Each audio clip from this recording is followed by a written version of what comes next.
మంచు గుహలో ఇవాళ రాత్రి నిద్రపోవాలని వేరు భావిస్తున్నారు. గడ్డగట్టిన మంచు అడుగున వెచ్చగా మీరు ఎలా నిద్రపోగలరు? ఏమో, ఆ ఆలోచన పట్ల నాకు అసలు నమ్మకం లేదు.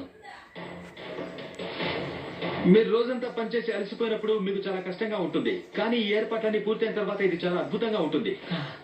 ఈ రాత్రి పూర్తి కావడానికి బహుశా అర్ధరాత్రి అవుతుంది అనుకుంటాను. ఈ రాత్రి కష్టంగానే గడుస్తుంది. ప్రమాద పరిస్థితుల్లో ఇరుక్కున్నప్పుడు ఒక చక్కని సంకేత దర్పణం మీకు ఎంతో సహాయపడుతుంది. ఇది ఎన్నో కిలోమీటర్ల దూరంలో ఉన్న లేదా అనేక వేల అడుగుల పైన ఉన్న అన్వేషక బృందాలకు ఇది సందేశాలను పంపుతుంది. దీన్ని ఎలా ఉపయోగించాలో ఇప్పుడు మీకు తెలపబోతున్నాను. అద్దాన్ని ఎండలో ఉంచి అద్దం మీద పడే సూర్యకిరణాలను మీరు ఎంచుకున్న లక్ష్యం మీద ప్రతిఫలించేలా చేయాలి. తర్వాత దానికి చెయ్యి అడ్డు పెట్టాలి. అలా 3 సార్లు వెంటనే చేయాలి. విపత్కర పరిస్థితుల్లో ఉన్న విషయాన్ని ఇది తెలియజేస్తుంది. ప్రపంచవ్యాప్తంగా అనుసరించే పద్ధతి ఇది. ఇండియాలో నా ప్రయాణం ఎక్కడికంటే వైరస్ ఎయిడ్స్ ఉన్న ప్రాంతానికి. తవ్వేటప్పుడు ఫిరంగి గుండ్లు దొరికేవి. జియాలజిస్ట్ వాటి డైనోసార్ గుడ్లు అని